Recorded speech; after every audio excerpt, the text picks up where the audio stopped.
Bismillahirrahmanirrahim. Alhamdulillah Rabbil Alamin. Wassalatu wassalamu ala ashrafil anbiya wal mursalin wa ala alihi wa sahbihi ajma'in. Subhanaka la ilma lana illa ma 'allamtana innaka antal alimul hakim. Rabbi shrah li sadri wa yassir li amri wahlul 'uqdatam min lisani yafqahu qawli, amma ba'd. Fa inna khairal hadits kitabullah wa khairal hadi hadi Muhammadin sallallahu alaihi wasallam wa syarrul umuri muhdatsatuha wa kullu muhdatsatin bid'ah wa kullu bid'atin dalalah. Kita sambung lagi Faradiskan pelajaran kita dalam Kitabul Iman. Al-Iman, arkanuhu wa haqiqatuhu wa nawaqiduhu, rukun, hakikat dan pembatalannya. Sambung daripada minggu lepas, muka surat 17 kitab kita ni.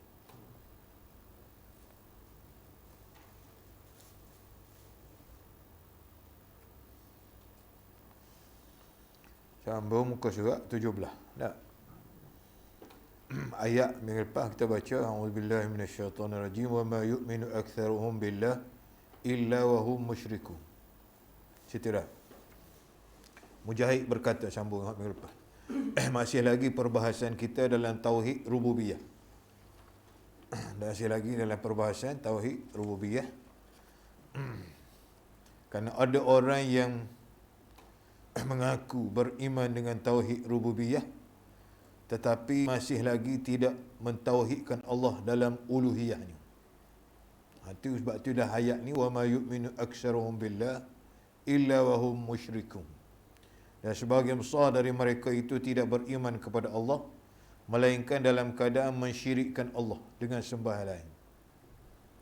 Apa kata Imam Mujahid? Tengok bawah tu. Huraian tentang ayat ni, arti ada orang yang beriman dengan Allah. Pada kata-kata dia ni, beriman dengan Allah, Allah Ta'ala itu mencipta. Allah Ta'ala mencipta, Allah Ta'ala menterbi, Allah Ta'ala mengurus, Allah Ta'ala yang memberi rezeki, Allah Ta'ala yang mengadakan, Allah Ta'ala yang meniadakan. Tapi dalam waktu yang sama masih lagi melakukan syirik. Masih lagi mereka bersyirik pada Allah. Arti tauhid mereka hanyalah tauhid pada rububiyah, tapi tidak termasuk dalam tauhid uluhiyah. Tak termasuk dalam tauhid uluhiyah. Tauhid uluhiyah ni tauhid ibadat, meletakkan peribadatan, perhambaan itu hanyalah kepada Allah. Seperti mana ayat iyyaka na'budu wa iyyaka nasta'in, kita baca dalam surah Al-Fatihah, tak? Itu. Sebab tu kalau kita tidak mengaji Quran, kita tidak akan jumpa perkara-perkara yang sebegini. Ada juga golongan yang beriman kepada Allah pada tauhid rububiyah saja, tapi tak beriman pada Allah pada tauhid uluhiyah. Arti dia kata Allah Ta'ala mencipta, Allah Ta'ala pun mengadakan, Allah Ta'ala yang memberi rezeki, Allah yang mentadbir, mengurus, dia panggil al-umurul izam. Mencipta, mentadbir, mengurus langit, bulan, bintang, matahari, planet, segala galaksi, semua dalam penciptaan Allah dan pengurusan Allah belaka. Al-umurul izam, perkara-perkara besar ditadbir, urus dan oleh Allah. Tapi dalam perkara-perkara tertentu, perkara-perkara kecil, perkara-perkara yang lain selain pada perkara-perkara besar ni, maka diurus, ditadbir oleh Tuhan selain pada Allah. Yang mereka panggil, yang mereka anggap dewa, kita panggil, ataupun simbolik kepada patung-patung yang mereka sembah. Tok pekong kita panggil. Tok pekong dah, tok pekong. Kita panggil tok pekong. Simbolik itu pada ruh-ruh yang mereka puja. Kerana mereka bukan puja patung. Bukan mereka meletakkan kekuasaan itu ada pada patung tu. Tapi kekuasaan sebenarnya ialah pada ruh-ruh dewa-dewa yang ada dalam patung tu. Jadi walaupun mereka berkata bahawa mereka beriman kepada Allah pada yang memberi rezeki, yang menciptakan, yang mematikan, menghidupkan, tapi ada lagi tak bersih lagi, tak suci lagi mereka daripada syirik juga. Jika mereka tidak meletakkan perhambaan mereka itu, ibadat mereka itu khas untuk Allah, tertentu untuk Allah. Sebagaimana kita baca, iyyaka na'budu, hanya engkaulah ya Allah, hanya kepada Dikau sahajalah ya Allah kami memperhambakan diri, kami beribadah, kami menyembah. Ada siapa mana na'bud, wahid. Na'budu maknanya bertauhid, kepada engkau saja ya Allah kami bertauhid. Berarti kalau kita tidak lihat dalam Al-Quran, kita tidak akan faham negeri ini. Ada rupanya golongan manusia yang yu'minu aksaruhum, sebahagian besar dari mereka tidak beriman kepada Allah, melainkan dalam keadaan syirik dengan Allah. Beriman tapi syirik lagu mana? Sebab itu Imam Mujahid berkata dengan ayat, mengenai ayat ini, iman mereka kepada Allah hanya pada perkataan sahaja, iaitu mereka berkata Allah menciptakan kita. Hati mereka mengaku Allah menciptakan kita, memberi rezeki kepada kita dan mematikan kita. Dia boleh kata gini. Di samping kepercayaan demikian, mereka mensyirikkan Allah dengan yang lain dalam beribadat. Dalam beribadatan. Dalam ibadat mereka ada lagi Tuhan selain pada Allah, atau dewa, atau kuasa selain daripada Allah, menyebabkan mereka menduakan Allah. Itu panggil syirik tu. Sebab tu dipanggil syirik tu. Syirik ni arti meletak sekutu bagi Allah.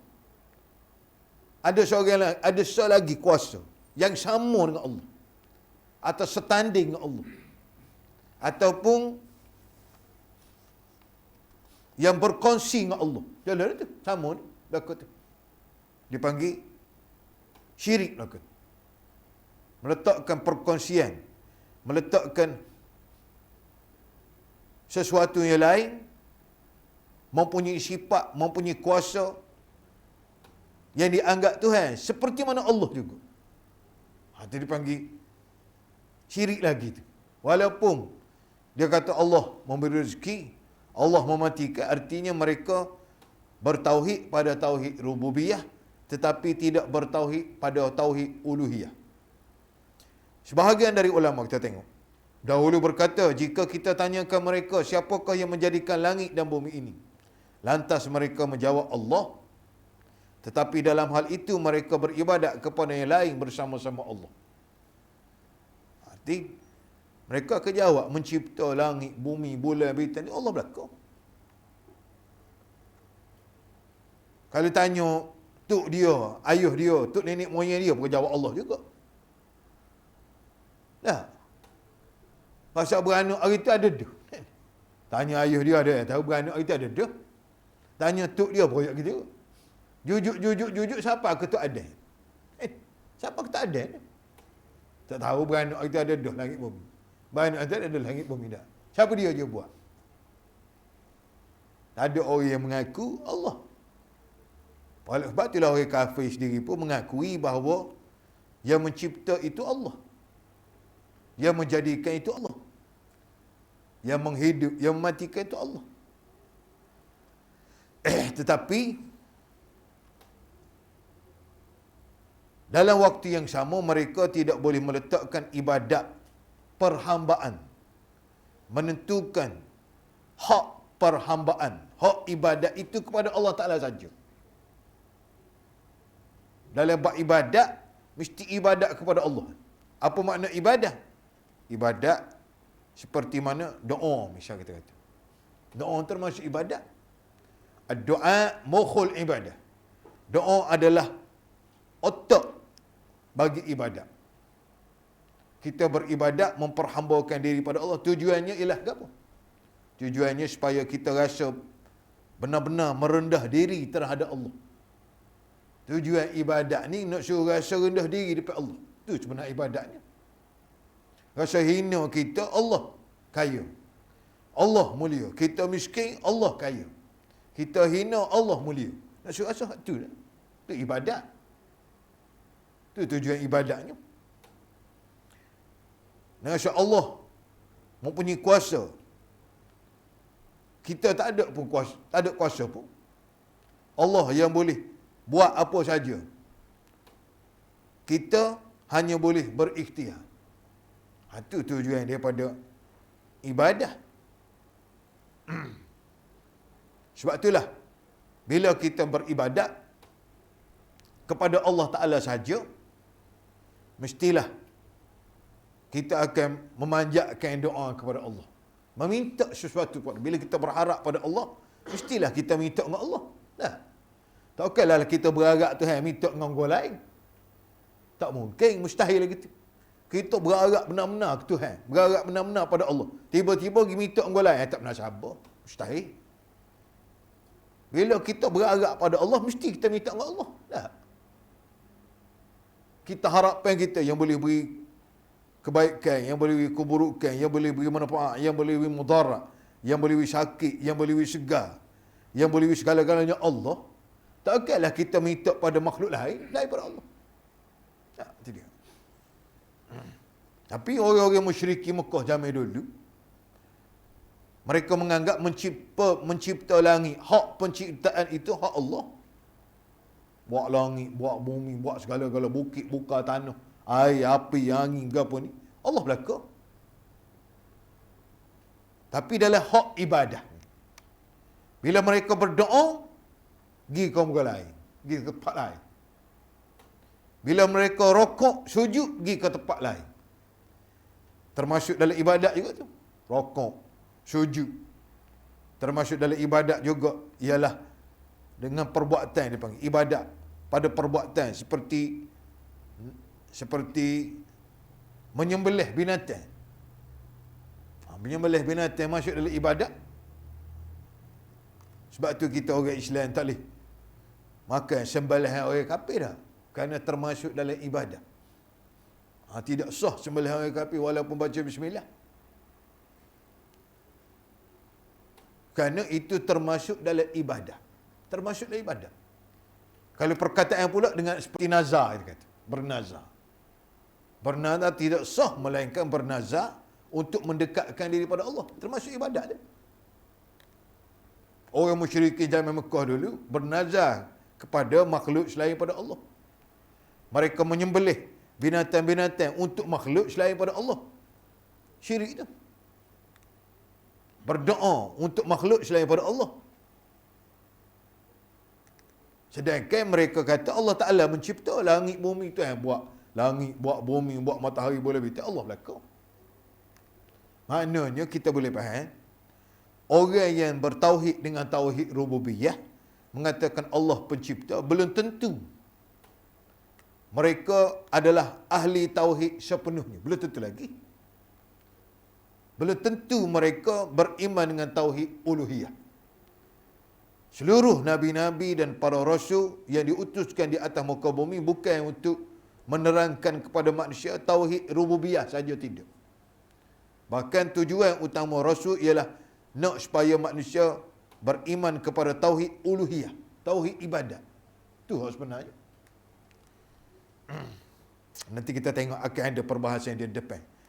Cuma kita fahamnya, tak semestinya orang yang kata dia Allah Ta'ala mencipta, Allah Ta'ala memberi rezeki, Allah Ta'ala memati, menghidupkan itu, mereka tidak terlibat dengan syirik. Tak semestinya. Masih ada golongan, terutama golongan musyrikin. Musyrikin Mekah zaman itu gini dah. Moyak dah cerita minggu lepas kau bila. Dalam riwayat sebut cerita Abdul Muttalib bila Raja Abraha mari serang Mekah. Pok Raja Abraha hak Tuhan tu wak mari burung, betul tak? Raja Abraha dalam surah Al-Fil, surah gajah. Pok tentera dia mari pada Yaman tu, mari dengan gajah. Tentera bergajah. Marinya ialah untuk runtuh Kaabah. Tujuannya untuk melumpuhkan ekonomi Mekah. Kerana pok dia ni buat Kaabah dia di Yaman dia. nak suruh ekonomi orang maju, nak suruh ekonomi Yaman maju, maka dia buat Kaabah. Siapa dia tengok Mekah maju? Pasal orang pakat pergi belakang. Dia buat Kaabah di Yaman siapa? Tapi tak ada orang pergi. Bila tak ada orang pergi, ahli kabinet mesyuarat semula lah. Awak lah ke mana kita ni? Tak ada orang mari juga ni. Maka ada cadangan di antara mereka, ginilah, kita kena putus Kaabah Mekah dulu, baru orang mari sini. Bila Kaabah Mekah tak ada, orang mari Kaabah di Yaman ni. Setuju buat dia. Setuju ni? Setuju. Pergilah buat dia ke Mekah. Masuk dengan tentera gajah. Siapa di Mekah, hantar utusan dia jumpa dengan Abdul Muttalib. Wahai Abdul Muttalib, kami ni mari pada Yaman, tentera bawa gajah. Tentera bergajah. Mari nak serang Kaabah. Kata Abdul Muttalib, nanti dulu. Aku nak suruh orang Mekah pakat lari berlaku. Bawa tikar bata, gapa, jaitik, kambing, kau buat lagi lah. Kerana tentera bergajah mari nak serang Mekah. Serang Kaabah. Heran utusan Yaman ni heran. Abdul Muttalib, kami ni mari nak serang Kaabah. Sepatutnya mu ni mempertahankanlah. Waktu obiklah polis askar gapo senjata hebat-hebat Mekah ni patut kena pertahanlah. Kami nak putus Kaabah ni. Kalau tak ada Kaabah gak, tak marilah orang Mekah ni. Kata Abdul Muttalib, Kaabah aku tak heran dah. Kata ada Tuhan dia dah jaga Kaabah ni. Kaabah ada Tuhan dia dah jaga. Hak aku bimbangnya orang-orang Mekah ni sebab tu aku suruh lari. Kaabah ada Tuhan dia dah jaga. Itu akidah kepercayaan Abdul Muttalib itu. Mereka mempercayai bahawa yang mencipta, yang menjaga, yang mentadbir, mengurus itu Allah. Tapi dalam waktu sama, mereka lupa pada tauhid uluhiyah. Mereka tidak menerima tauhid uluhiyah. Tak terima tauhid uluhiyah. Itu dia. Allah menceritakan tentang orang-orang musyrikin, bahawa mereka mengakui Allah sebagai Khalik, pencipta, Razik, pemberi rezeki, dan Malik, pemilik, seperti firman-Nya. Wala in sa'altahum man khalaqahum la yaqulun Allah. Maksudnya, dan jika engkau tanyakan mereka siapakah yang menciptakan mereka, mereka menjawab Allah. Jawab Allah. Kafir lah ni pun kita tanya dia siapa dia? Buat langitmu, dia jawab Allah. Tuhan Allah dia tu. Tuhan Allah. Buat langit bumi, Tuhan Allah dia. Beza mana Tuhan Allah dengan Tuhan lain? Dia kata Tuhan Allah ni Tuhan yang besar sekali. Yang besar sekali dia Tuhan Allah. Hak lain? Hak lain tu Tuhan kecil-kecil. Hak lain tu. Ada. Wala insa'al tahum. Jika kamu tanya mereka, siapa? Orang musyrik itu Muhammad. Jika kamu tanya mereka, siapakah yang menciptakan mereka? Mereka jawab Allah. Siapa dia buatmu? Allah. Dia jawab Allah. Dan firman-Nya lagi, "Qul may yarzuqukum minas sama'i wal ardi, amman yamliku as-sam'a wal absar, wa man yukhrijul hayya minal mayyit, wa yukhrijul mayyita minal hayy, wa man yudabbirul amr, fasayaquluna Allah. Faqul afala tattaqun." Maksudnya katakanlah, siapakah yang memberikan kamu rezeki daripada langit dan bumi? Atau siapakah yang memiliki pendengaran dan penglihatan? Siapakah yang mengeluarkan yang hidup daripada yang mati? Mengeluarkan yang mati dari yang hidup? Dan siapakah mentadbirkan segala urusan? Nanti mereka akan menjawab Allah. Allah. Bukan orang Islam ni. Orang musyrikin. Maka akan jawab Allah. Dalam Quran sebut lagu ni. Artinya kepercayaan mereka, akidah merekanya, kalau mu tanya siapa dia beri rezeki pada kamu, Allah dia jawab. Siapa dia hak beri rezeki di langit bumi? Allah. Siapa yang memiliki pendengaran dan penglihatan? Yang beri penglihatan, yang beri pendengaran, yang menyebab kita boleh melihat, yang menyebab kita boleh mendengar? Allah. Siapa yang mengeluarkan yang hidup dari yang mati? Yang hidup daripada yang mati. Yang hidup daripada yang mati. Ke apa dia? Mengeluarkan yang mati dari yang hidup. Kata oleh ulama kita, serupa dengan hidup daripada yang mati. Telur ayam, netah tu bi ayam. Mengeluarkan yang hidup daripada yang mati. Telur ayam, netah, pun tu bi ayam. Hidup ayam. Mengeluarkan yang mati dari yang hidup, ialah yang mati daripada yang hidup. Ayat telur. Tubik telur. Mengeluarkan yang mati daripada yang hidup. Ayat hidup. Dia telur, tubik telur. Telur tidak hidup dah. Siapa buat kerja tu? Siapakah mentadbir segala urusan? Wa man yudabbirul amr. Segala urusan makhluk ini ditadbir oleh siapa? Mereka akan jawab Allah. Fasayaqulun Allah. Nanti mereka akan menjawab Allah. Oleh itu katakanlah, maka tidakkah kamu bertakwa? Kalau menjawab Allah gak, apa yang kamu tak si bertakwa pada Allah ni? Arti mengapakah kamu tidak takut pada Allah? Sepatutnya bila kamu kata Allah mentadbir, mengurus, menjaga langit bumi, mencipta semua makhluk, sepatutnya ketakutan kamu, kasih kamu, cinta kamu, rindu kamu, patutnya meletak pada Allah lah. Tak letak dah dia muka lain ni. Itulah baru betul. Hak mulut royak dengan hak buat barulah betul. Hak mulut royak dengan hak hati serupa baru betul. Ni mulut royak lain, hati lagu lain, buat lagu lain. Mulut mengata Allah mentadbir, mengurus, menjaga. Artinya bila Allah mengurus, mentadbir, menjaga langit bumi, maka layaklah dia jadi Tuhan ni. Layaklah dia jadi Tuhan. Muka lain tak layak, muka kamu tak kata siapa dia cipta kamu? Tak layak muka lain. Yang mencipta Allah, yang mentadbir Allah. Maka siapa yang layak jadi Tuhan? Allah layak jadi Tuhan. Bila Allah layak jadi Tuhan, maka Tuhan nak kamu memperhambakan diri kepada dia. Allah Ta'ala nak kamu beribadat hanyalah kepada dia. Baru betul lah kamu jadi hamba Allah. Baru betul sebagaimana kamu royak. Tuhan mencipta, Tuhan mentadbir, mengurus ni baru betul. Arti yang mengurus, yang mentadbir, mencipta Allah. Tapi tiba-tiba kamu cari Tuhan lain pula untuk kamu tunduk, patuh, taat, takut, gerung, sayang, rindu. Tak kena lah gitu. Ya.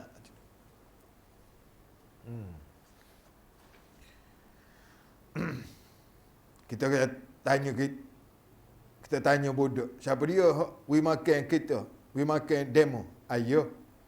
Siapa dia hak jaga? Mak.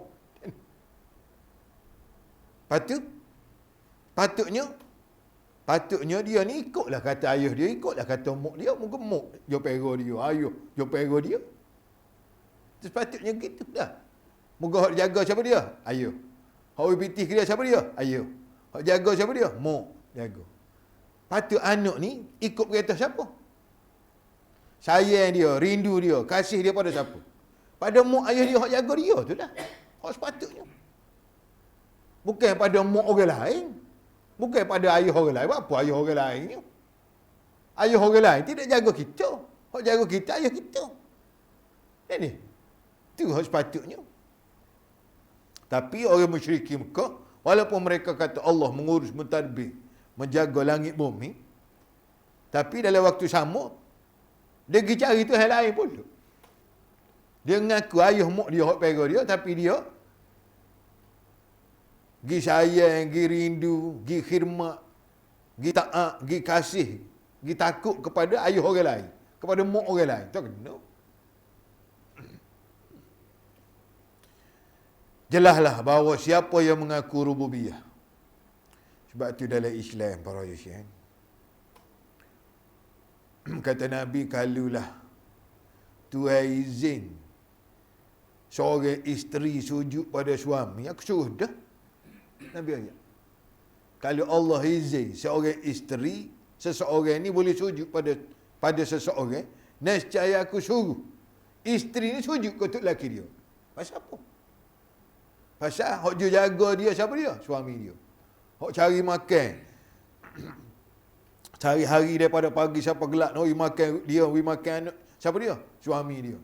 Hok jaga rumah tangga dia, ketua rumah tangga dia siapa? Suami dia. Maka layaklah kalau boleh isteri ni aku suruh Tuhan izin, suruh sujud, aku suruh sujud. Tak ada. Itulah baru betul. Syukur juga bila kita mengaku bahawa Allah mentadbir, mencipta, mengurus, menjaga alam ini dengan kekuasaannya dengan sifat sempurnanya, maka siapa hak kita kena lakukan ibadat? Yang kita kena taat, yang kita kena patuh, yang kita kena rindu, sayang, kasih, cinta. Tidak ada yang lain melainkan Allah. Tak ada lain melainkan Allah. Sebab itulah asah kalimah, asah tauhid uluhiyah ialah kalimah la ilaha illallah. Itulah asah dia ni. Uluhiyah ni aku bagi depan dia akan sebut kita. Jelaslah bahawa siapa yang mengaku rububiyah Allah, bukanlah semuanya tengok mengasahkan Allah pada uluhiyahnya ataupun pada asma nama dan sifat, kerana kebanyakan mereka tidak mengingkari pencipta dan rububiyahnya. Mereka tak ingkar penciptaan Allah dan rububiyah Allah. Rububiyah artinya pentadbiran, pengurusan Allah ke atas segala makhluk. Mereka tak ingkar ni. Tetapi kebanyakan mereka kufur.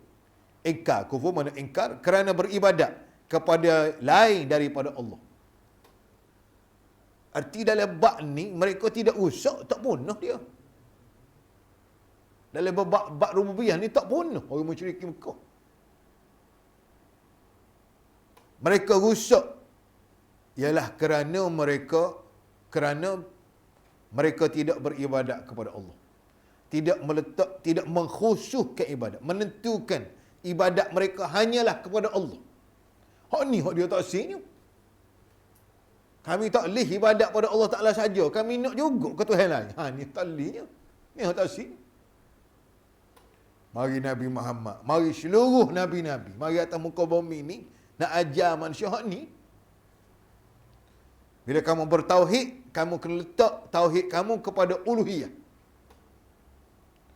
Bahawa Allah dialah yang layak untuk dijadikan ibadat. Layak untuk kamu sembah, layak untuk kamu beribadat, memperhambakan diri hanyalah kepada Allah. Moga lain tak boleh jadi Tuhan. Tak ada kuasa.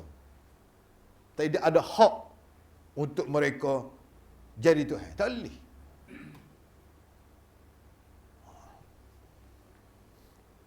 Itu benda yang kita kena faham. Dalam Al-Quran Allah Ta'ala menyebut, dia akan mari sebut depan lagu mana. Kita tengok. Bahagian yang kedua tauhid uluhiyah. Kita masuk bahagian yang kedua tauhid uluhiyah tadi. Pengertiannya secara ringkas ialah beriktikad dengan jazam, dengan yakin. Jazam mana yakin bahawa Allah adalah Tuhan yang sebenar. Tiada Tuhan selainnya dan dialah Tuhan yang mesti diesakan dalam beribadat. Esa arti diletakkan keesaan. Hanyalah Allah satu dalam beribadat. Ditentukan ibadat hanyalah kepada Allah. Inilah keterangan selanjutnya. Perkataan ilah. Ilah berarti makhluk. Makluh. Dan makluh dalam bahasa Arab berarti ma'bud, yang disembah. Pula ma'bud pula berasal daripada perkataan ibadah. Ma'bud yang disembah pula berasal daripada perkataan ibadah. Ibadat ni perkataan yang apa? Abadah. Abadah tu mana sembah. Abadah mana? Abdun, orang Arab panggil. Abdun, hamba. Wa ma umiru illa liya'budullah. Tidaklah jin dan manusia diperintahkan melainkan supaya mereka liya'budullah. Supaya mereka bertauhid kepada Allah.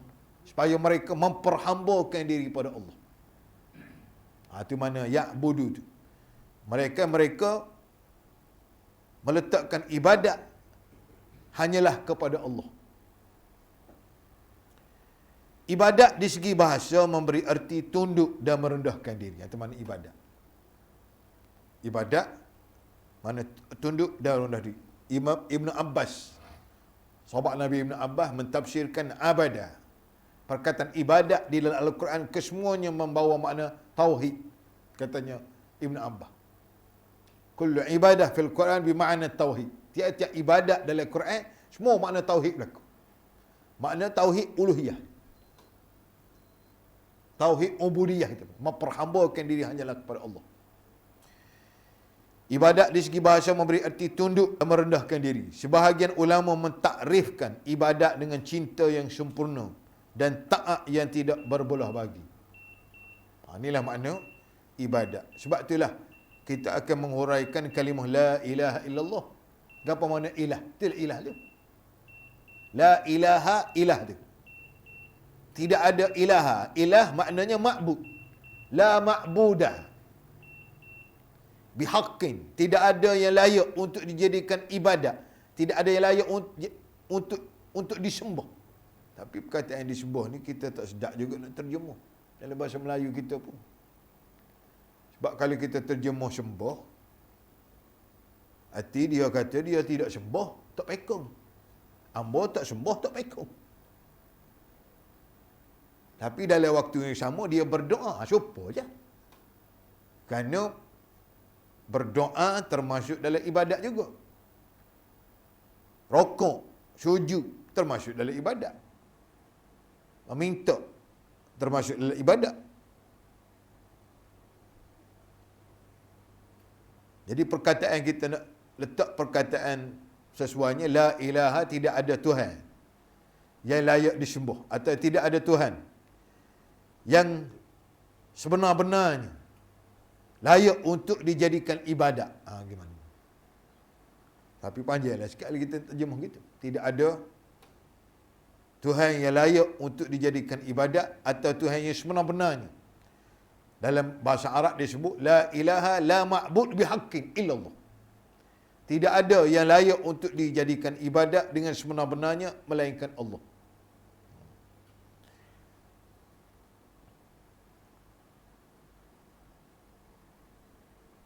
Jadi ilah tu maknanya ma'bud, yang disembah, yang diletakkan ibadat, perhambaan, yang diletakkan perhambaan. Tidak ada yang boleh diletakkan perhambaan yang boleh dijadikan Tuhan lah kita. Dengan sebenar-benarnya illallah, melainkan Allah. Melainkan hanyalah pada Allah. Ditentukan ibadat itu hanyalah untuk Allah. La ilaha illallah. La ni kalimat nafi. Kalimah nafi, tolak, menolak segala jenis Tuhan. Segala jenis Tuhan, segala jenis sembahan, segala jenis ibadat, segala jenis makhluk, tolak habis. La ni nafil jins. La ni nafil jins. Tolak segala jenis. Tak ada jenis sebut kata Tuhan tak ada. Illallah, melainkan Allah. La ilaha, tidak ada jenis Tuhan, sembahan yang layak untuk dipuja, dilakukan ibadat, illallah, melainkannya ialah hanya kepada Allah. Itu maksud la ilaha tu. Mana tolak, menolak segala jenis ketuhanan yang layak untuk dijadikan ibadat sebenar-benarnya, illallah, melainkan hanyalah pada Allah. Sini duduk ayat yang kita baca dalam Fatihah tu. Iyyaka na'budu wa iyyaka nasta'in. Wa ma khalaqtul jinna wal insa illa liya'budun. Ni tidak kuciptakan jin dan manusia melainkan supaya liya'budun, supaya mereka memperhambakan diri padaku, supaya mereka jadikan aku ini, menentukan aku sebagai Tuhan untuk dijadikan ibadat, untuk dilakukan ibadat. Tauhid uluhiyah ini berasaskan ikhlas kepada Allah pada lahir dan batin. Itu dia. Ni tauhid uluhiyah ni. Ni tauhid nabi-nabi ni. Tauhid rasul-rasul bawah ni. Tauhid uluhiyah ini berasaskan ikhlas kepada Allah pada lahir dan batin. Dalam arti kata segala kegiatan ibadat tidak dikerjakan untuk lain daripada Allah. Segala jenis ibadat kita tolak, melainkan hanyalah boleh buat ibadat ni hanyalah pada Allah je.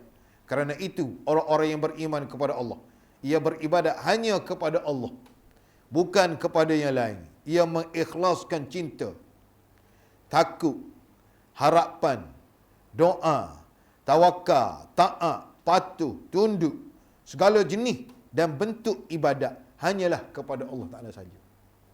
Ini maksud uluhiyah. Inilah maksud uluhiyah. Tapi orang musyriki Mekah, bila Nabi Muhammad bawa hak ni lah dia tak boleh terimanya. Mari mana hak ni Muhammad? Tak ada orang royak sebelum pada ni. Sebelum pada tak ada orang mari bawa benda gini Muhammad. Hak membawa ni baru ni. Uluhiyah ni hak Nabi Muhammad bawanya. Rububiyah tu dia faham dah. Rububiyah Allah mencipta, Allah mentadbir, dia tahu dah ni. Tapi tolak Nabi Muhammad kan Nabi Muhammad bawa hak ni. Wahai orang Arab musyrikin Mekah, kalau mu nak ibadat, mu kena ibadat pada Allah je. Tak boleh ibadat pada muka lain.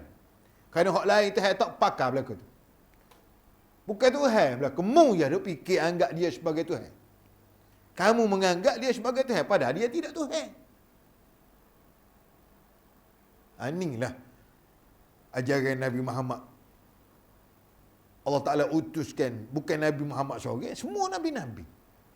Semua Nabi-Nabi, Rasul-Rasul bawa ajaran inilah kepada masyarakat, pada umat masa itu.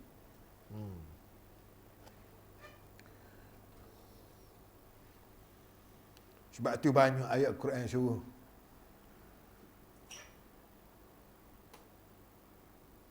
mengikhlaskan tauhid kepada Allah.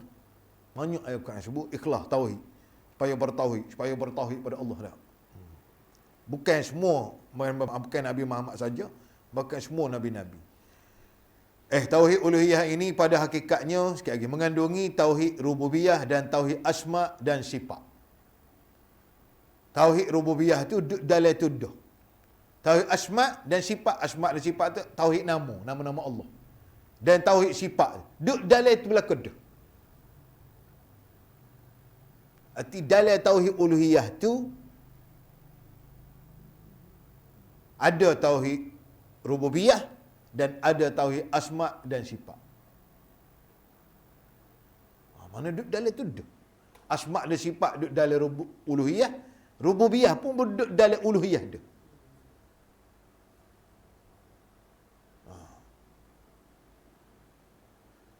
Sebaliknya kata dia, tauhid rububiyah tidak mengandungi tauhid uluhiyah.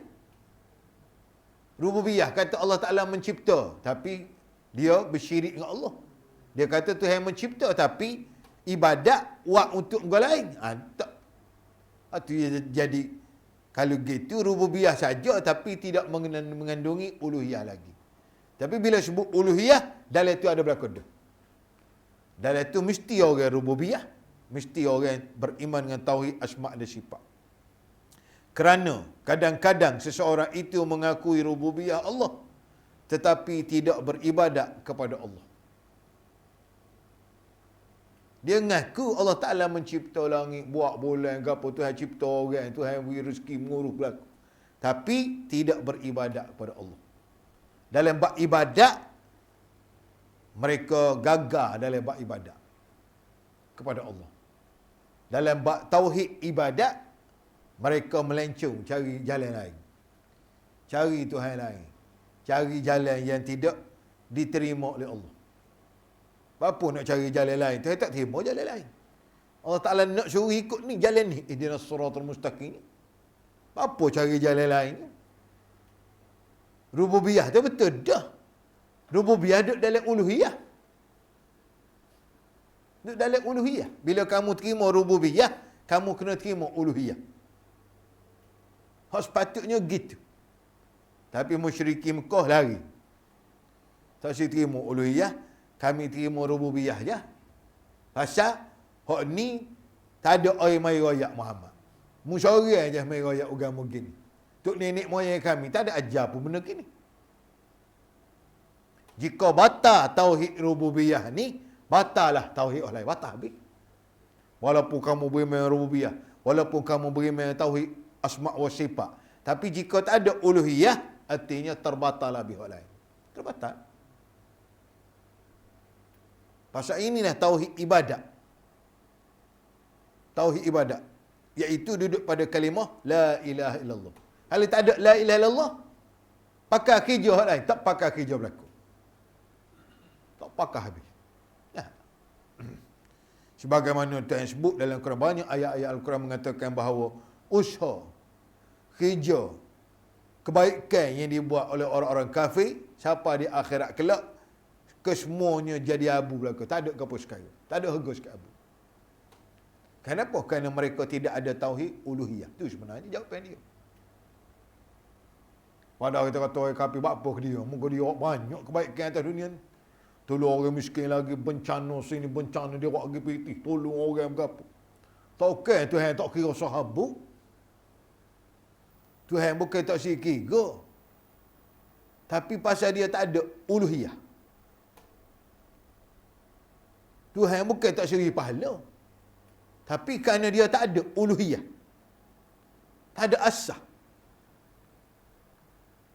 Jika dia terima uluhiyah, maka Allah Ta'ala akan beri pahala, akan beri balasan terhadap kebaikan yang dia buat.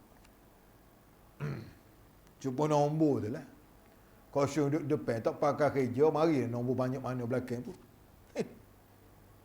Dia kena satu duduk depan dia. Satu duduk depan, kosong belakang, tak apa. Baru jadi kerja. Kalau kosong depan, tak jadi kerja. Arti uluhiyah itulah. Merupakan tauhid yang utama, yang merupakan asas agama. Sebagaimana kita mengucap la ilaha illallah atau asyhadu an la ilaha illallah wa asyhadu anna Muhammadar Rasulullah. Kita berhenti sekat tu dah, isyarah kita ni. Tak ada soalan. Ha.